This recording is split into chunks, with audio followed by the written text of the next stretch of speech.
ഉമ്മയാകുക എന്ന് പറയുന്നത് എല്ലാ സഹോദരിമാർക്കും ഏറ്റവും കൂടുതൽ ഇഷ്ടമുള്ള കാര്യമാണ്. ഉമ്മയാകുക എന്ന് പറയുന്നത് എല്ലാ സഹോദരിമാർക്കും ഏറ്റവും കൂടുതൽ ഇഷ്ടമുള്ള കാര്യമാണ്. പിന്നെ ചില ആളുകളുണ്ട് ശ്രമിക്കൂല, മക്കളുണ്ടാക്കാൻ ശ്രമിക്കൂല. ഞാൻ കാസർഗോഡ് ജില്ലയിലുള്ള ഒരാളോട് ചോദിച്ചു, കല്യാണം കഴിഞ്ഞു ഉസ്താദേ, എത്ര കൊല്ലമായി? 4 കൊല്ലമായി. ഞാൻ ചോദിച്ചു, കുട്ടികളായില്ലേ? ഇപ്പം പറയും, ഉസ്താദെ ഞങ്ങളതിന് ട്രൈ ചെയ്തില്ല ഉസ്താദെ. എന്താ പറയണേ? ഞങ്ങളതിന് ട്രൈ ചെയ്തില്ല ഉസ്താദെ. എന്നുവെച്ചാൽ എന്താ ട്രൈ ചെയ്യാൻ? വേറൊന്നുമില്ല ഉസ്താദെ, സാമ്പത്തിക പ്രശ്നം. പിന്നെ ജനിച്ചു വീഴുന്ന കുട്ടി ലുലുമാളിന്റെ പോത്തിറച്ചി തന്നെ കഴിക്കണേ, സാമ്പത്തിക പ്രശ്നം പറയാൻ. അള്ളാഹു കാത്തിരിക്കട്ടെ, അള്ളാഹു ഈമാൻ നൽകട്ടെ. ഞാൻ പറയാ, ഈ മക്കളെ വേണ്ടെന്ന് വെക്കുന്നവർ സൂക്ഷിച്ചോ.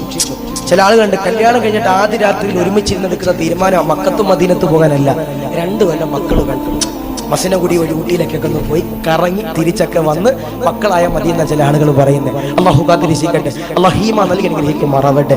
അതുകൊണ്ട് പ്രിയപ്പെട്ടവരോട് ഞാൻ പറയും,